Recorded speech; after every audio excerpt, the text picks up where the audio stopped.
अस्सलाम वालेकुम स्टूडेंट्स। आज हम जो है स्क्वायर रूट फाइंड करना सीखेंगे। स्क्वायर रूट मालूम करना।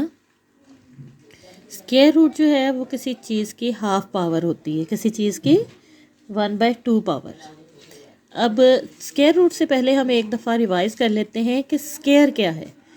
जैसे हम 2 को 2 से मल्टीप्लाई करते हैं तो हमारे पास इसके आ जाता है 2 की power 2।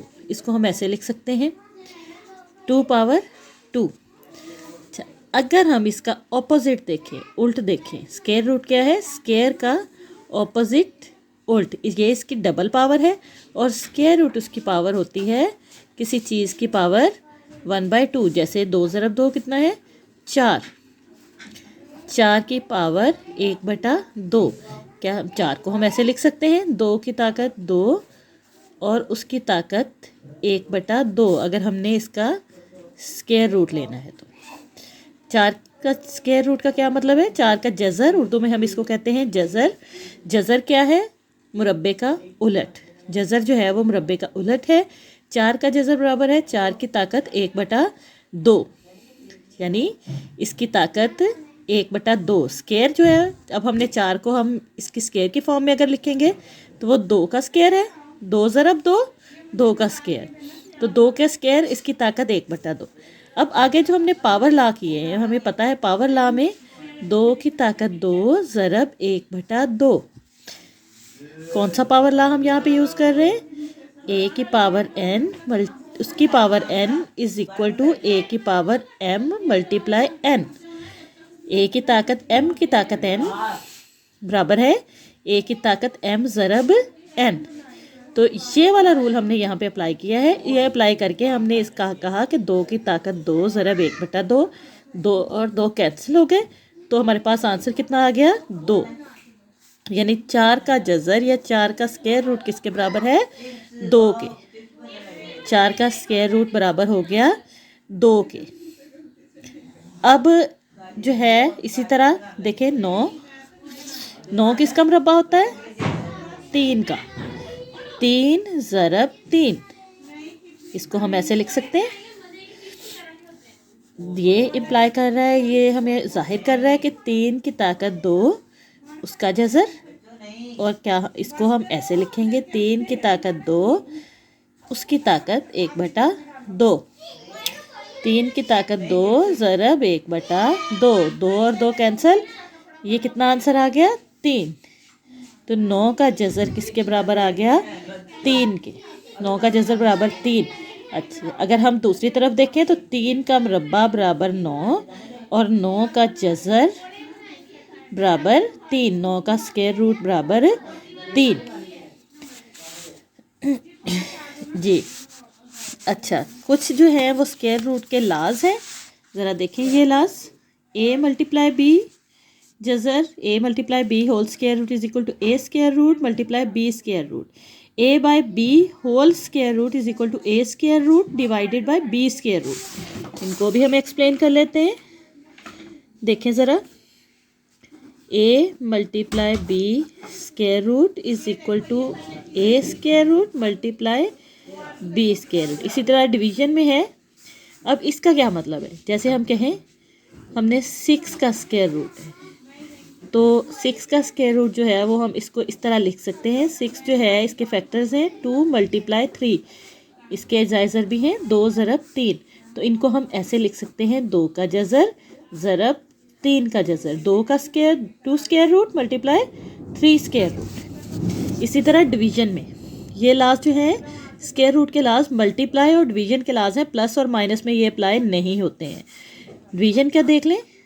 a by b is equal to a square root divided by b square root. a square root divided by b square root. 9/2 is equal to 9 square root divided by 2 square root. या फिर हम इस तरह भी कह सकते हैं 9/4 whole square root is equal to 9 square root divided by 4 square root. और ये कितना हो गया? 9 हमने पीछे देखा था। 9 किसका है? 3 का। डिवाइडेड बाय 2 स्क्वायर, तो ये हो सकता है 3 square multiply 1/2 divided by 2 square multiply 1/2। तो ये कैंसिल हो गया और हमारे पास रह गया 3/2। 3/2 हमारे पास इसका आंसर आ गया है। दोबारा से इन लास्ट को देख ले, मल्टीप्लाइकेशन में और डिवीजन में। मल्टीप्लाइकेशन और डिवीजन इन दोनों में स्क्वायर रूट के लाज अप्लाई होते हैं और इनके लाज जो हैं ये प्लस माइनस में अप्लाई नहीं होते हैं। हम ये नहीं लिख सकते हैं a plus B A square root plus B square root not equal to a plus B whole square root is not equal to A square root plus B square root. ये जस्ट मल्टीप्लाइकेशन में हो सकता है, ये plus में नहीं है। इसी तरह a minus B whole square root not equal to A square minus B square. ये कभी भी हम इसके बराबर नहीं लिखेंगे, ये बात आपने हमेशा याद रखनी है। a plus B square root is not equal to A square root plus B square root, बल्कि सिर्फ मल्टीप्लाइकेशन और addition. a multiply b is equal to A square root multiply B square root हम लिख सकते हैं, जैसा कि हमने पहले प्रूव किया है। a divided by b A square root divided by B square root. उम्मीद है आपको आज यहाँ तक समझ आ गई होगी। अब हम जो है वो सिंपल स्क्वायर रूट जो है हम सिंपली फैक्टराइजेशन के ज़रिए कैसे मालूम कर सकते हैं। जैसे हमारे पास यहाँ पे फ़र्ज़ करें क्वेश्चन है, हम उस क्वेश्चन को सॉल्व करते हैं और उसकी मदद से हमने स्क्वायर रूट फाइंड करना है। ये देखें ज़रा जी, finding the square root of the following. सबसे पहले जो सिंपली क्वेश्चंस हैं उनको हम देख लेते हैं। ये देखें, ए स्क्वायर, इसका स्क्वायर रूट फाइंड किया, इसका जज़र ले लिया, तो ये कितना आ गया, A square multiply 1/2 A 49। 7 multiply 7 49 is equal to 7 multiply 7 7 square is equal to 7 square multiply 1/2 7।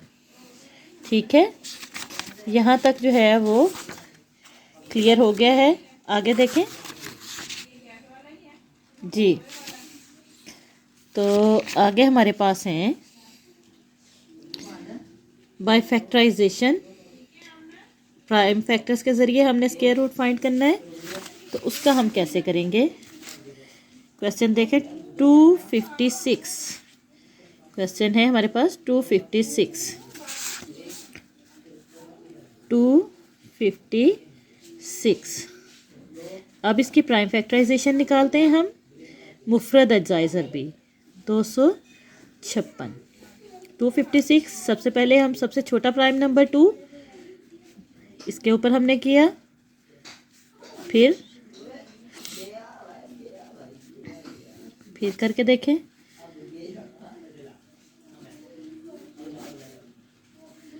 यहाँ पे जी 2 से ही सारा हो गया है। ये प्राइम फैक्टराइजेशन इसकी हो गई है। तो अब इसको हमने लिखना है 2 मल्टीप्लाई 2 मल्टीप्लाई 2 मल्टीप्लाई 2,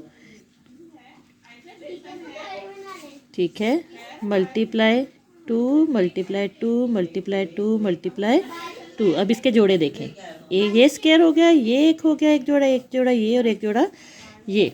256 का जज़र, तो 256 का जज़र बराबर है तो 2 इसका स्क्वायर इसका स्क्वायर इसका स्क्वायर और इसका स्क्वायर। तो हमने जो अभी किया है उसके मुताबिक हम इसको ऐसे लिख सकते हैं।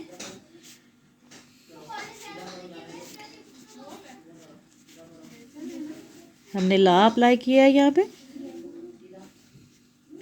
जी। ये कैंसिल, 2 इंटू 1/2, 2 इंटू 1/2, तो ये हो गया 2 × 2 × 2 × 2 16। तो 256 का जज़र 256 का square root is equal to 16। 256 का जज़र कितना आ गया? 16। उम्मीद है यहाँ तक आपको समझ आ गई होगी। नेक्स्ट जो है वो हम फिर करते हैं। यहाँ तक इसको देखें, दोबारा रिपीट करें। अल्लाह हाफिज़।